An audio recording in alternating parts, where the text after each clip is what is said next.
మాధవపెద్ది పుణ్యశీల ప్రసాద్ నవలా స్రవంతిలో భాగంగా రాగలహరి నవల తరువాయి భాగం.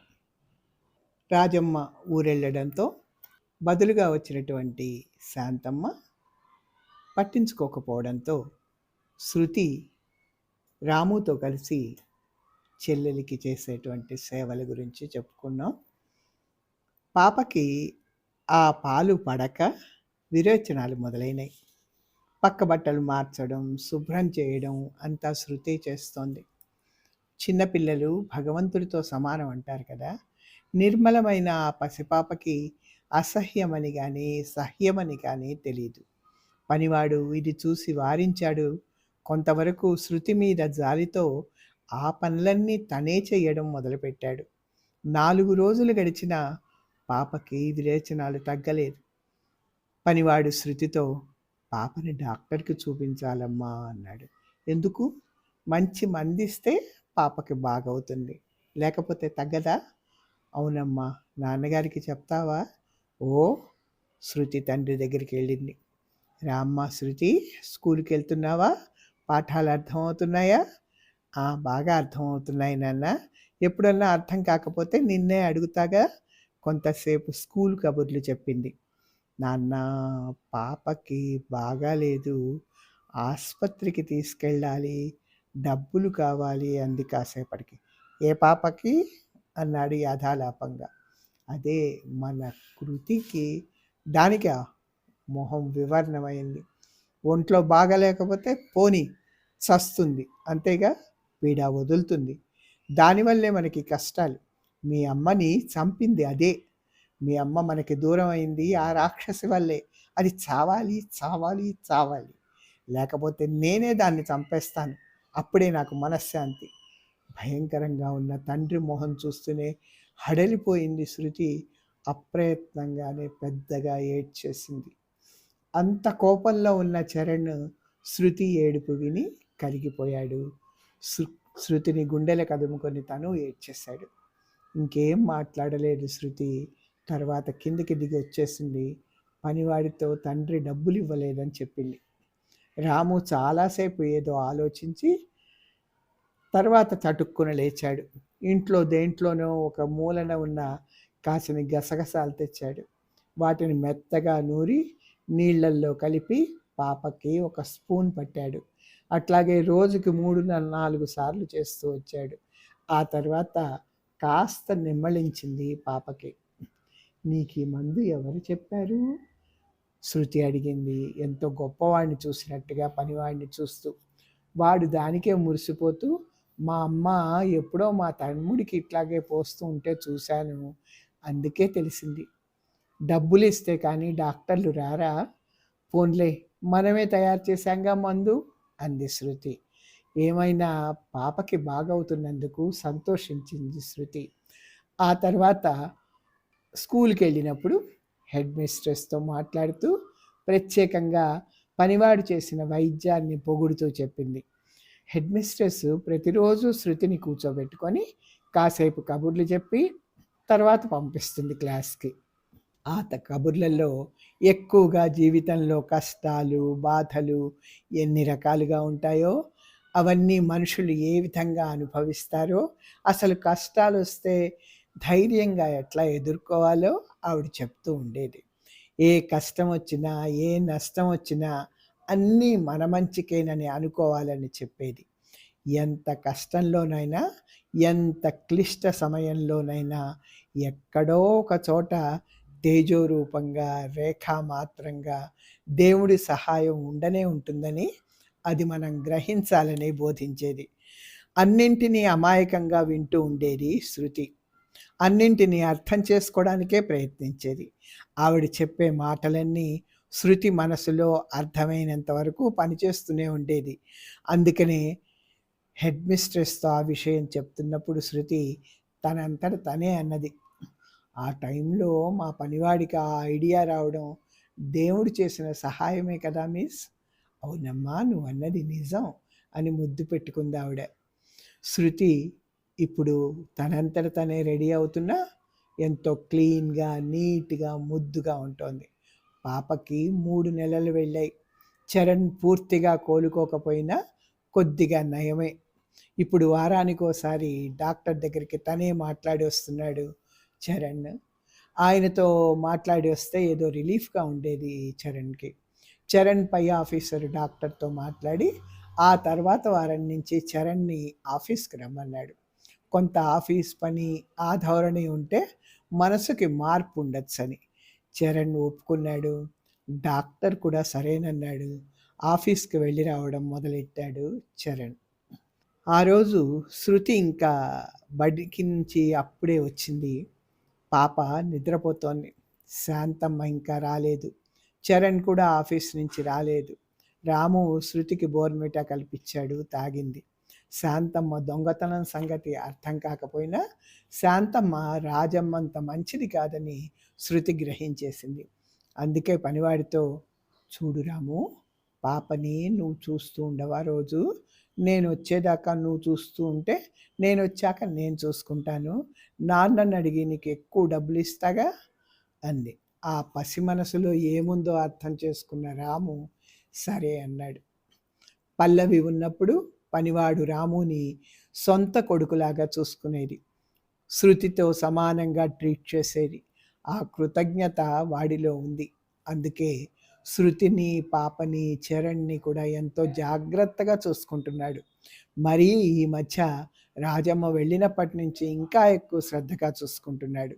1 తారీఖు సాయంత్రానికల్లా తండ్రిని అడిగి డబ్బు తెచ్చి శాంతమ్మకి, రాముకి ఇచ్చి స్కూల్ ఫీజుకు ఉంచుకొని హెడ్ మిస్ట్రెస్కి ఇచ్చేది శృతి. 1 తారీఖుకి డబ్బు ఇవ్వకపోతే శాంతమ్మ ఊరుకునేది కాదు. అరిచి గోల చేసేది. రాము అయితే అడగడు, ఇస్తే తీసుకుంటాడు. రాజమ్మ చేసిన పనిలో పావు వంతు పని కూడా చేయదు శాంతమ్మ. అయినా రాజమ్మకి ఇచ్చిన దానికన్నా ఎక్కువే తీసుకుంటుంది డబ్బు. రాజమ్మ వెళ్ళి 2 నెలలు దాటింది, ఇంకా రాలేదు. రాము సంరక్షణలో పాప ఒళ్ళు చేసి బాగుంది. శృతికి, రాముకి పాపని రెడీ చేయడం అంటేనే ఇష్టం. ఇద్దరు పోటీలు పడేవాడు.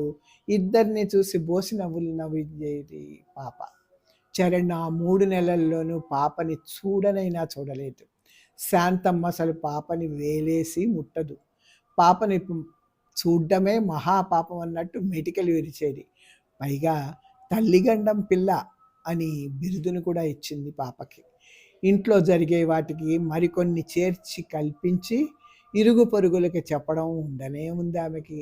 కాలక్షేపానికి లోటు లేదు. కిటికీలోంచి ఎదురింటికేసి చూస్తోంది శృతి.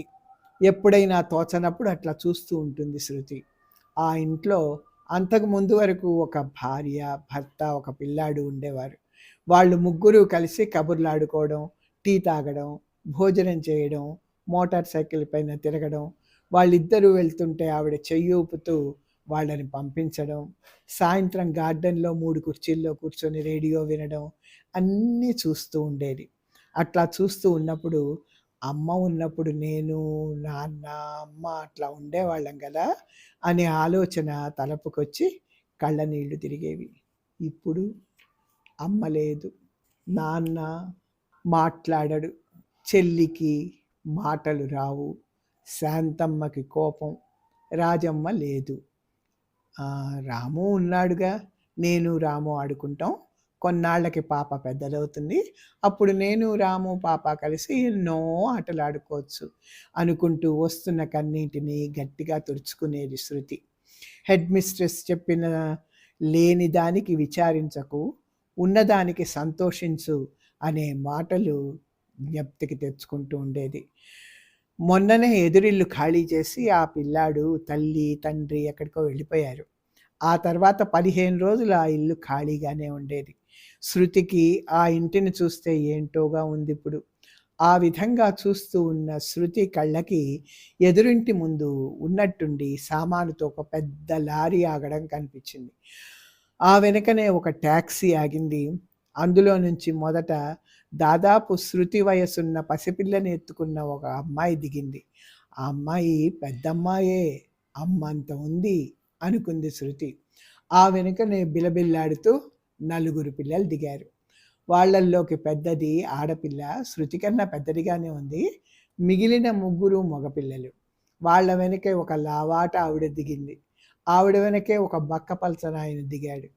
ఆవిడ దిగుతూనే పెద్ద గొంతుతో అరుస్తోంది. ఏయ్ పిల్లలు ఆగండరా, కాకుల్లా ఏంటి ఆ గోల, అప్పుడే లోపలికి వెళ్ళకండి, పాలు పొంగించాలి.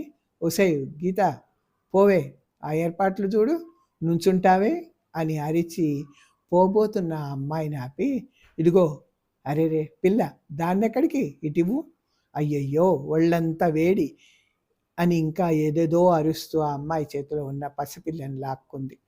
ఆ పసిపిల్ల క్యారమని ఏడుపు ప్రారంభించింది. పిల్లలు వెనక్కి పరిగెత్తొచ్చి, అమ్మా ఆకలే, ఏదన్నా పెట్టు అనడం మొదలెట్టారు. అసలే చికాకుతో ఉన్న ఆవిడ, పోండిరా, ఎప్పుడు తిండిరందే, దరిద్రులకి ఆకలి ఎక్కువని అని కసిరింది వాళ్ళని. నువ్వు పోవే, ఇంకా నుంచుకున్నావే, గదిమింది. ఆ అమ్మాయి తల వంచుకొని లోపలికి నడిచింది. ఆ అమ్మాయి జడ ఎంత బాగుందో పొడుగ్గా అనుకుంది శృతి. ఇంతలో ఆ పాప ఏడుపు తన చెల్లెలి ఏడుపు వినిపించింది. గదిలోకి పరిగెత్తింది శృతి. ఆ రోజు నుంచి శృతికి ఎదురింటికేసి చూడడం అలవాటైంది.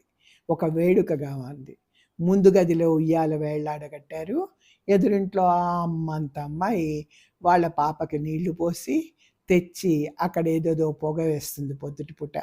అది ఎంత వాసన, తమ ఇంటి దాకా వస్తుంది కదా అనుకుంటూ ఉంటుంది శృతి. ఆ తర్వాత పాపకి పౌడర్ అద్ది కాటుగా బొట్టు పెట్టి మంచి మంచి రంగుల గౌన్లు తొడిగి ఉయ్యాల్లో పడుకోబెట్టి ఊపుతూ ఉంటుంది. పాప ఇంకా నిద్రపోయి ఉంటుంది, కానీ తనకి స్కూల్ టైం అయిపోతుంది. ఇంతకీ తను స్నానం చేసిన దగ్గర నుంచి డ్రెస్సింగు, చివరికి బూట్లు వేసుకోవడంలో కూడా అటు చూస్తూనే చేసుకుంటుంది. ఇంకా టైం లేకపోవడంతో టిఫిన్ చేసి వెళ్ళిపోతుంది స్కూల్కి శృతి. కానీ మనసంతా ఆ పాప మీద, ఆ అమ్మాయి మీద ఉంటుంది. ఒక్కొక్కసారి ఆ పాప ప్లేస్లో కృతిని ఊహించుకుంటూ ఉంటుంది శృతి. మళ్ళీ సాయంత్రం స్కూల్ నుంచి తిరిగి రాగానే కిటికీ దగ్గర పరిగెడుతుంది శృతి. ఆ పాపని కూడా ఆ గదిలోనే పడుకోబెట్టి తన చెల్లెల్ని ఆడిస్తూ ఆ ఎదురింటికేసి చూస్తూ బోర్న్విటా తాగుతుంది. అప్పటికే ఎదురింట్లో ఆ అమ్మాయి వాళ్ళ పాపకి ఇంకో రంగురంగుల గౌనేసి రెడీ చేసి చల్లగాలికి బయట తిప్పుతూ ఉంటుంది.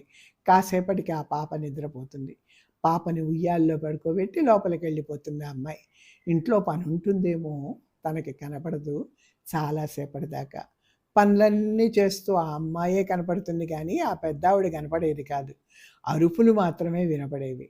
వాళ్ళ ఇల్లు లెవెల్ తక్కువ ఉండడం వల్ల కిటికీలోంచి అన్నీ స్పష్టంగా శృతికి కనపడుతూ ఉండేవి. మళ్ళీ రాత్రి చీకటి పడే వాళ్ళకి ఆ అమ్మాయి కనబడేది. పిల్లలందరినీ పిలిచి కథలు కబుర్లు చెప్తూ ఒకే కంచంలో అన్నం కలిపి పెడుతుంది ఆ అమ్మాయి.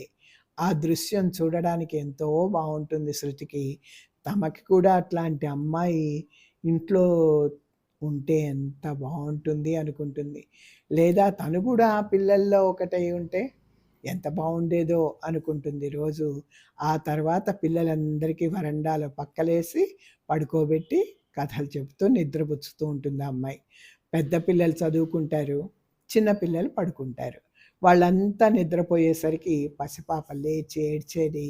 ఆ పాపని ఆడిస్తూ పాలు పట్టి ఉయ్యాల్లో మళ్ళీ పడుకోబెట్టి జోల పాటలు పాడుతూ నిద్రపుచ్చేది.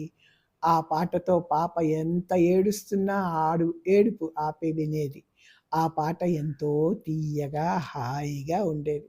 సన్నటి గొంతుకుతో కృష్ణలీలల్ని తెలియచేసే ఆ అమ్మాయి ఆ పాట పాడుతుంటే ఆ మధుర రాగాలాపన అలలు అలలుగా తేలి వచ్చి శృతి చెవులకి విందు చేసేది, మైమరచిపోయేది. పాపని తన పక్కన పడుకోబెట్టమని రాముతో చెప్పి ఆ పాట వింటూ ఉండేది శృతి. ఆ పాట కృతి చెవిలో కూడా అమృతం పోసేదేమో. ఆ పాప కూడా పాట వింటూ నిద్రపోయేది సవ్వడి లేకుండా. రాము కూడా శృతి చెప్పడంతో ప్రత్యేకంగా ఆ పాట వినడం మొదలుపెట్టాడు. వాళ్ళ పాపకి ఆ అమ్మాయి చేసే సంరక్షణ, పోషణ చూసిన శృతి తను కూడా వీలైనంత అట్లాగే చేయాలని అనుకునేది. అనుకరించడం చిన్నపిల్లల గుణం కదా! రాము, ఆ పొగ ఏంటంటావు? మన పాపకు కూడా వేస్తే బావుంటుంది కదా! అంది శృతి రాముతో. అది సాంబ్రాణి చిన్నమ్మా. మా చిన్నప్పుడు అమ్మ వేసేవారు. నీ చిన్నప్పుడు కూడా వేసేవారు. నేను రోజు చూసేవాడిని. మధురమైన అమ్మ శబ్దంలో కాసేపు కరిగిపోయింది శృతి. ఇక్కడికి ఆపి సశేషం